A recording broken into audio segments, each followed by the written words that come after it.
Welcome back guys, another video again. On this video, I will show you the top 10 most common diseases of dogs. If you find this video useful and helpful, please do like, subscribe, and share this video with your friends and family. Before we start on this video, I would like to shout out to John Acidillo. If you want to be shout out, just comment down below. Now let's start. So number 1, external parasites. Ticks, fleas, and mange. External parasites such as ticks, fleas, and mange are fairly common dog problems. Ticks from the environment, fleas from other dogs and the environment, and mange from other dogs pose risk at dog gatherings. Ticks can transmit diseases. Fleas can transmit some type of tapeworms as well as some diseases, and they may end up infesting your home and your yard if they hitchhike home on your dog or your dogs. Number 2, heartworms. Heartworms are spread by mosquitoes and can cause coughing, lethargy, difficulty in breathing, heart disease, and death. Fortunately, there are many approved products to prevent heartworm infection. So consult your veterinarian about the best product for your dog. Number 3, intestinal parasites. Intestinal parasites such as roundworms, hookworms, whipworms, and tapeworms lay eggs that are passed in the dog's stool and infect other dogs when they eat contaminated soil, lick contaminated fur or paws, or drink water contaminated with the stool from infected dogs. Tapeworms are spread when dogs eat fleas, lice, or rodent infected with tapeworms. These worms can cause malnutrition, diarrhea, and hookworms can cause blood loss. There are many products available to treat worms, and you should consult your veterinarian for the appropriate product for your pet. Number 4, kennel cough. Kennel cough can be caused by a combination of viruses and bacteria. It is very contagious and your dog can become infected if it comes into contact with an infected dog. Dogs with kennel cough may not seem ill in the early stages of this disease, but they can still infect other dogs. Most commonly, dogs with kennel cough will have a snotty nose and a dry, hacking cough. There are vaccines for kennel cough, but not all dogs need to receive the vaccine. So consult your veterinarian about whether or not the kennel cough vaccine is right for your dog. Number 5, leptospirosis. Leptospirosis is caused by species of the Leptospira bacteria.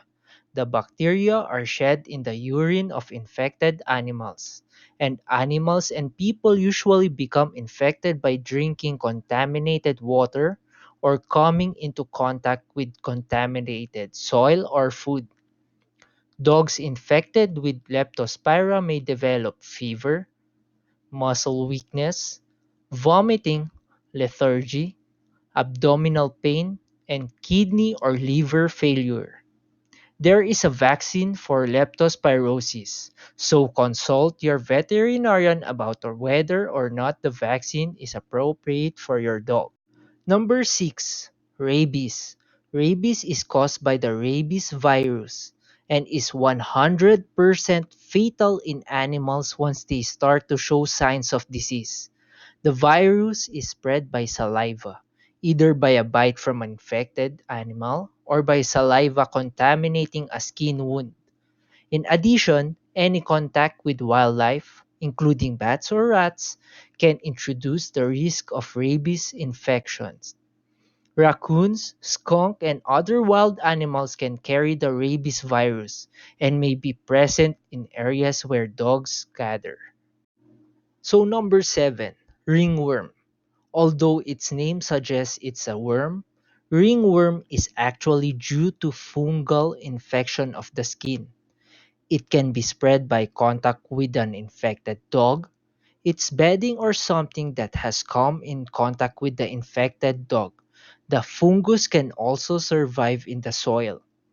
Ringworm get its name because it often causes circular patches of hair loss. Some dogs will excessively scratch the areas, while others may not be itchy.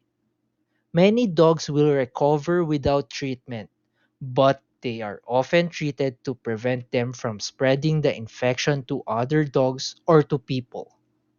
Number 8. Canine Distemper. Canine distemper is caused by a very contagious virus. Puppies and dogs usually become infected through virus particles in the air or in the respiratory secretions of infected dogs. Infected dogs typically develop runny eyes, fever, snotty nose, coughing, vomiting, diarrhea, seizures, and paralysis, and it is often fatal. Fortunately, there is an effective vaccine to protect your dog from this deadly disease, the Canine Distemper vaccine, and it is considered a core vaccine and is recommended for every dog. Number 9. Canine influenza, or also known as canine flu or dog flu. Canine influenza is a spread through respiratory secretions, contaminated objects including surfaces, bowls, collars, and leashes. The virus can survive for up to 48 hours on surfaces, up to 24 hours on clothing, and up to 12 hours of people's hands. Dogs can be shedding the virus before they even show signs of illness, which means an apparently healthy dog can still infect other dogs. Dogs with canine influenza develop coughing, a fever, and a snotty nose, which are the same signs observed when a dog has kennel cough. There is a vaccine for canine influenza, but at this time, it is not recommended for every dog. So consult your veterinarian to determine if the canine influenza vaccine is recommended for your dog. Number 10. Canine parvovirus, or also known as Parvo. Parvo is caused by the canine parvovirus type 2. The virus is very contagious and attacks the gastrointestinal system, causing fever, vomiting, and severe, often bloody diarrhea. It is spread by direct contact between dogs as well as by contaminated stool, surfaces, bowls, collars, leashes, and equipments, and also the hands and clothing of people. It can also survive in the soil for years, making the virus hard to kill. Treating parvo can be very expensive and many dogs die from parvo despite intensive treatment. Fortunately, there is a vaccine for parvo and it is considered a core vaccine and is recommended for every dog. Thank you for watching. A brand new video every Friday or Saturday. Please hit like, share, and subscribe.